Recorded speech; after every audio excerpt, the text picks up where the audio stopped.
नमस्कार, मैं हूं doctor D K Gupta, chairman Felix hospitals Noida. आज हम बात करेंगे एक ऐसी मेडिकल इमरजेंसी की जो हर साल लाखों लोगों की जिंदगी को प्रभावित करती है और अगर समय पर पहचान और इलाज ना मिले तो ये जानलेवा भी साबित हो सकती है, और वो है ब्रेन स्ट्रोक। मान लीजिए आपके घर में बिजली सप्लाई करने वाली मुख्य वायर अचानक कट जाए या फिर उसमें कहीं शॉर्ट सर्किट हो जाए।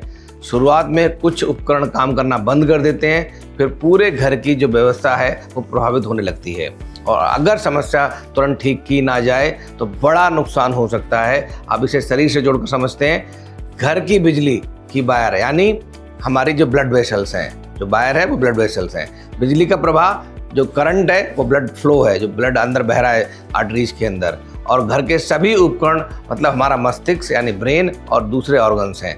जब किसी कारण से ब्रेन तक खून पहुंचना बंद हो जाए या ब्रेन में किसी रक्त वाहिका में खून बहने लगे, मतलब हेमरेज हो जाए, वहाँ पे सप्लाई जो है लीक करने लग जाए आर्टरी के अंदर या वेन के अंदर, तो ब्रेन सेल्स को ऑक्सीजन नहीं मिल पाती है और कुछ ही मिनटों में ब्रेन सेल्स डैमेज होने लगती हैं, जिनको न्यूरॉन्स बोलते हैं। इसी को हम लोग बोलते हैं ब्रेन स्ट्रोक।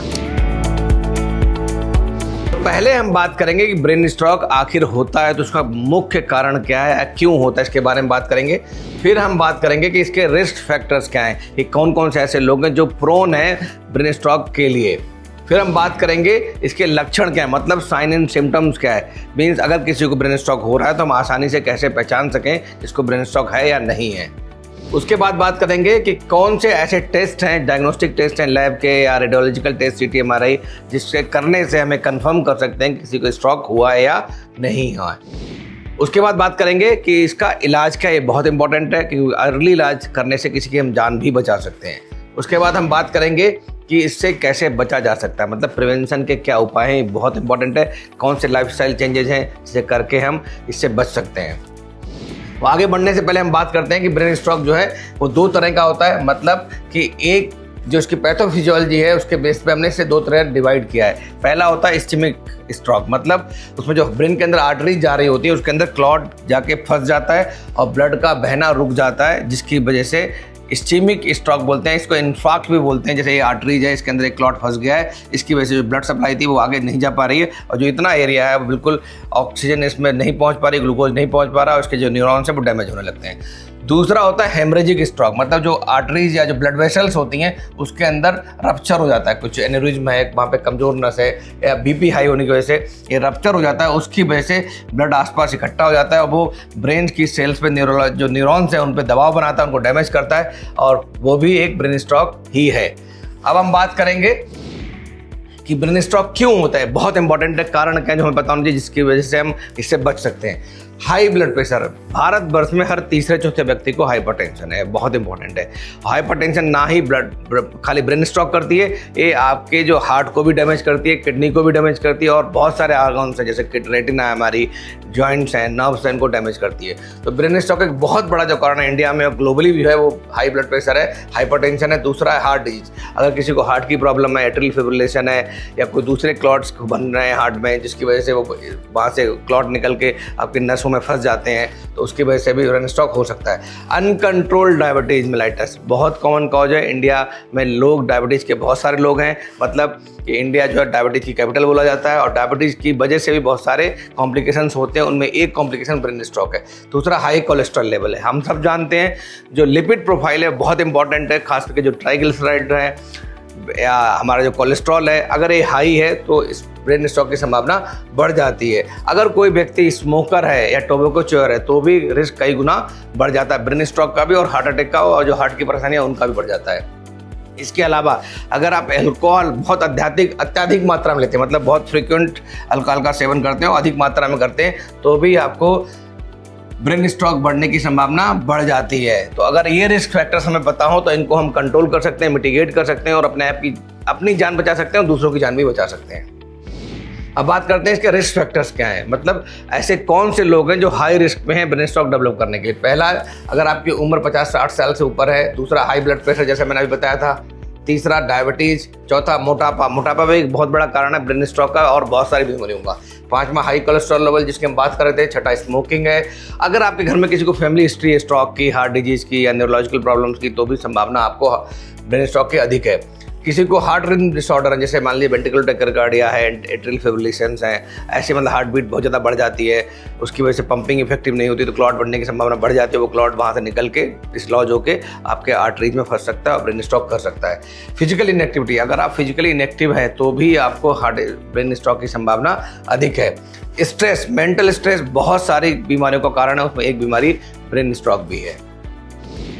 अब बात करते हैं इसके लक्षण क्या हैं। तो अगर किसी व्यक्ति जो सामान्य व्यक्ति है और जिसमें कोई रिस्क फैक्टर है ऐसा दिख रहा है जो हमें हिस्ट्री में, या नहीं भी रिस्क फैक्टर दिख रहा है, अगर उसका चेहरा जो फेस है वो टेढ़ा हो जाता है, ड्रॉपिंग हो जाती है, हाँ एक हाथ या पैर में सुन्नपन आ जाता है, वीकनेस हो जाती है, कमजोरी हो जाती है, उठा नहीं चला पाता, उसकी पावर लॉस हो जाती है, या बोलने या समझने में परेशानी होती है, स्पीच में दिक्कत होती है बोलने में, या उसको अचानक धुंधला दिखाई देना पड़ता है, डिप्लोपिया दिखना है, या नज़र कम हो जाती है, या उसको चक्कर आने लगते हैं, या उसका जो कोऑर्डिनेशन है, बैलेंस है, संतुलन है वो बिगड़ जाता है, या अचानक बहुत तेज सर में दर्द होता है, उसके बाद इस सारे सिम्टम्स आते हैं। इनमें कुछ सिम्टम्स आते हैं, चलने में, वॉक करने में कठिनाई हो रही है, उसका गेट जो टेढ़ा मेढ़ा हो रहा है, गिर रहा है, खड़ा ही नहीं हो पा रहा है वीकनेस की वजह से, तो ये सारे सिम्टम्स, या कभी कभी सीरियस केस में अगर बड़ा हेमरेज है, बड़ा इन्फार्क्ट है तो बेहोश या कोमाटोज भी हो सकता है। तो ये सारे सिम्टम्स बहुत इंपॉर्टेंट हैं। अगर इनमें से कोई भी एक दो सिम्टम्स हैं तो इट मीन्स आपको बहुत फास्ट एक्ट करना है और बहुत जल्दी पेशेंट को आसपास के नियर बाई हॉस्पिटल में पहुंचाना है। मगर इसका मतलब है कि ये साइन एंड सिम्टम्स स्टार्ट हो रहे हैं, मीन्स ब्रेन स्ट्रोक हो चुका है, और बहुत अर्ली जो गोल्डन टाइम होता है उसके अंदर हमें पेशेंट का इलाज स्टार्ट करना है, उसकी जान बचानी है। ब्रेन स्ट्रोक को पहचानने के लिए एक बहुत सिंपल रूल है, थंब रूल है, हम सब देखते हैं बहुत जगह, सोशल मीडिया पे, प्रिंट मीडिया पे, एडवर्टाइजमेंट्स में, बट बहुत सारे लोग इसको ध्यान से समझते नहीं हैं। आज मैं उसी की बात करूंगा। वो रूल है फास्ट रूल। फास्ट का जो एफ है उसका मतलब फेस ड्रॉपिंग। अगर किसी का व्यक्ति का फेस ड्रॉप कर रहा है एक तरफ लेफ्ट राइट साइड में, या उसके आर्म हाथ में जो वीकनेस आ रही है, मतलब वो उठा नहीं पा रहा है, कमजोरी, मुट्ठी नहीं बंद कर पा रहा है, ग्रिप नहीं कर पा रहा है, पावर कम हो रही है। तीसरा है speech, S means speech difficulty, slurring of speech हो रही है, बात नहीं कर पा रहा है, बोल नहीं पा रहा है, या लड़खड़ा रहा है बोलने में, या हकला रहा है बोलने में।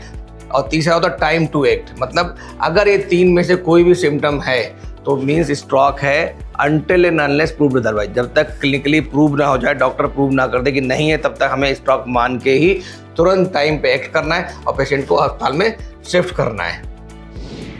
इसके क्या टेस्ट हैं, बहुत इंपॉर्टेंट है। कैसे कंफर्म करेंगे कि ब्रेन स्ट्रोक किसी को है नहीं है, तो पहले तो पता है फास्ट पे काम करना है आपको। अगर फास्ट वाली चीज़ देखने पे अगर कोई सिम्टम्स आ रहे हैं, ऐसा लग रहा है, तो पेशेंट डॉक्टर के पास जाएगा।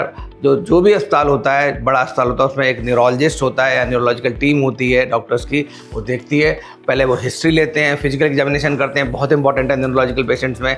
90% 80% डायग्नोसिस अगर अच्छे से हिस्ट्री मिल जाए आपकी और अच्छे से डॉक्टर टाइम दे के आपका फिजिकल एग्जामिनेशन कर ले, तो न्यूरोलॉजिस्ट इवन यही बता सकता है कि ब्रेन में किस हिस्से में स्ट्रोक हुआ है, कौन सी नस दबी हुई है, सारा पता इससे निकल सकता है। उसको कंफर्म करने के लिए हम एमआरआई ब्रेन कर सकते हैं, जो बहुत इंपॉर्टेंट है। एमआर एंजियोग्राम भी कर सकते हैं, जिससे में क्लॉट कहाँ पे इन्फार्क्ट है, हेमरेज पता लग जाता है। साथ में सीटी ब्रेन भी कभी कभी करते हैं, अगर ट्रॉमा वगैरह केस है, अगर एमआरआई अवेलेबल नहीं है।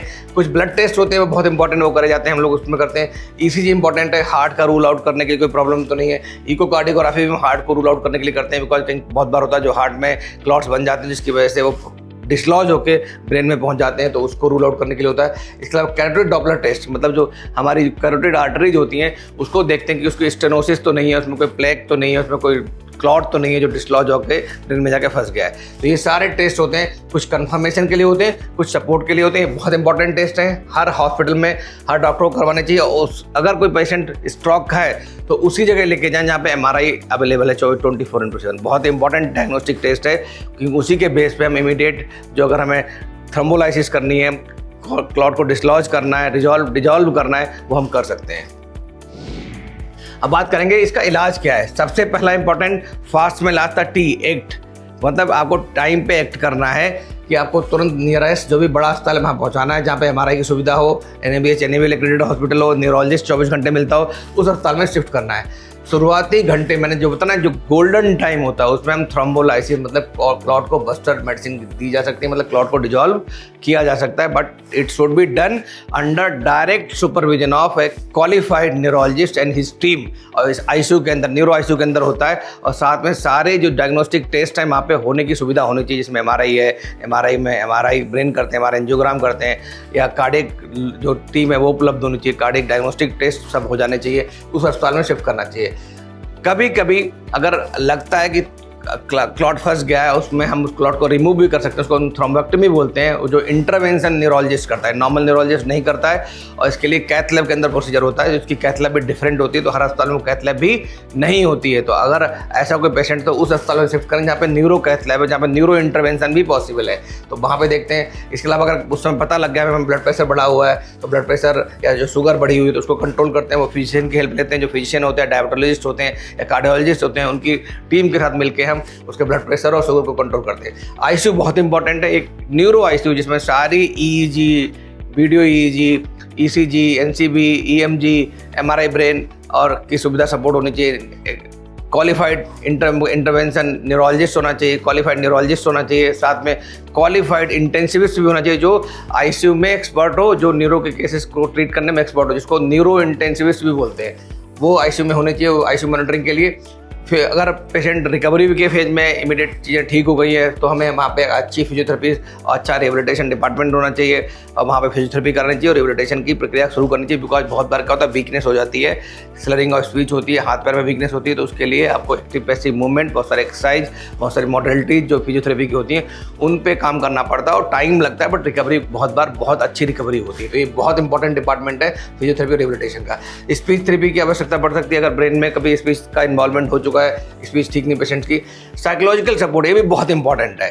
डॉक्टर आजकल टाइम नहीं देते काउंसलिंग करने का, बिकॉज अगर पेशेंट ब्रेन स्ट्रोक से आ रहा तो इसका मतलब पूरी फैमिली सफ़र करती है और बहुत लॉन्ग ड्यूरेशन का ट्रीटमेंट चलता है। पेशेंट लंबे समय तक अस्पताल में भर्ती रहना पड़ता है, आईसीयू में रहना पड़ता है, इलाज का खर्चा बहुत अधिक है, और कई बार जो डिस्चार्ज के बाद घर पे होम केयर की सुविधा दी जाती है, जिससे फिजियोथेरेपी और रिहेबिलिटेशन प्रक्रिया करी आरंभ की जाती है, उसको कंप्लीट किया जाता है। तो कहीं ना कहीं जो साइकोलॉजिकल सपोर्ट है in terms of social worker, in terms of neurologist जो काउंसलिंग अच्छे से करे, इंटेंसिविस्ट अच्छे से काउंसलिंग करे, ट्रीटिंग डॉक्टर अच्छे से काउंसलिंग करें, समझाएं उसको हर चीज़, फाइनेंशियल जो उसके इम्प्लीकेशंस हैं, जो सीक्वली हैं, जो कॉम्प्लिकेशंस हैं, जो ड्यूरेशन ऑफ कितनी देर में रिकवरी होगी, कैसी रिकवरी होगी, बहुत इंपॉर्टेंट है। इसलिए साइकोलॉजिकल सपोर्ट भी बहुत इंपॉर्टेंट है।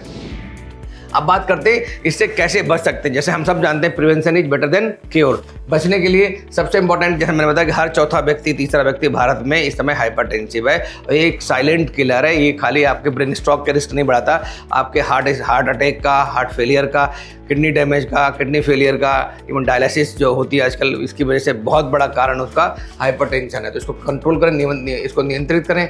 डायबिटीज और कोलेस्ट्रॉल को कंट्रोल करना बहुत इंपॉर्टेंट है। जैसे हमने बताया, अगर आप स्मोकर हैं, टोबैको च्यूअर, तो प्लीज़ इसको छोड़ दें, ये आपकी सेहत के लिए बहुत हानिकारक है। ब्रेन नहीं हर अंग को खराब करता है आपके।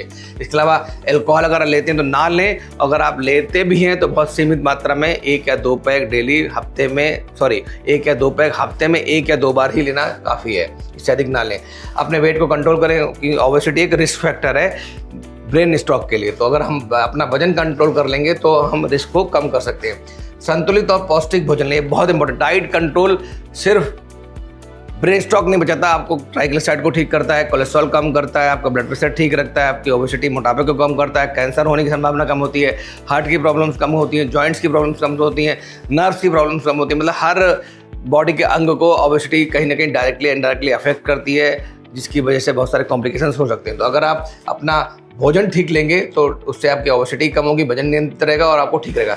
एक बहुत बड़ा कारण हाइपरटेंशन का जो है, या बहुत सारे मेंटल स्ट्रेस का कारण जो है, वो है नींद सही नहीं होना, क्वालिटी ऑफ नींद अच्छी नहीं होना, क्वांटिटी ऑफ नींद। मतलब 6 से 8 घंटे, मतलब फिर बोलूँगा 8 घंटे की नींद बहुत आवश्यक है। अगर दिन में आप पावर नैप लेते हैं तो वो भी बहुत सारे रिस्क फैक्टर्स को कम कर सकता है। तो दिन में आधा घंटे का पावर नैप और रात में 6 to 8 आवर्स की साउंड स्लीप लेना बहुत इंपॉर्टेंट है। अगर आपको स्लीप एपनिया है तो प्लीज़ अपने डॉक्टर को दिखाएं, स्लीप स्टडी कराएं, और साथ में जो भी इंटरवेंशंस हों, चाहे वो सीपैप लगाना हो या कुछ और हो, उसके लिए अवश्य फॉलो करें, पालन करें। अदरवाइज नींद अच्छी नहीं आएगी तो स्ट्रोक का खतरा बढ़ जाएगा। तनाव कम करें, ये बहुत इंपॉर्टेंट है। अगर कोई भी लक्षण आता है, जो मैंने बताया फास्ट का बताया था, अगर कोई ऐसे लक्षण आते हैं कि फेशियल ड्रॉपिंग हो रही है, आर्म में वीकनेस हो रही है, ठीक है, कुछ भी सिम्टम्स आ रहे हैं, स्पीच ऑफ जो स्लरिंग ऑफ स्पीच हो रही है, तुरंत एक्ट करना है, तुरंत अस्पताल में शिफ्ट करना पेशेंट को, बड़े अस्पताल में शिफ्ट करना जहाँ पे न्यूरो आईसीयू हो, क्रिटिकल केयर की टीम हो अच्छी, न्यूरोलॉजिस्ट और न्यूरो साइंसेज की टीम अच्छी हो, इंटरवेंशन न्यूरोलॉजिस्ट हो, कैथ लैब अच्छी हो, NABH एनेबल एक्रेडिटेड हॉस्पिटल हो, गूगल रेटिंग अच्छी हो, और डॉक्टर का जो अस्पताल का इंफ्रास्ट्रक्चर है वो बहुत अच्छा होना चाहिए, डॉक्टर का एक्सपीरियंस अच्छा होना चाहिए, और गोल्डन टाइम में शिफ्ट करना, मतलब लेस देन 1 आवर में हम शिफ्ट कर सकते हैं तो हम थ्रोम्बोलाइसिस भी कर सकते हैं और जरूरत पड़े तो थ्रोम्बोक्टोमी भी कर सकते हैं। तो आपने समझा, ब्रेन स्ट्रोक एक ऐसी कंडीशन है, ऐसी स्थिति है जिसमें हर मिनट बहुत इंपॉर्टेंट है।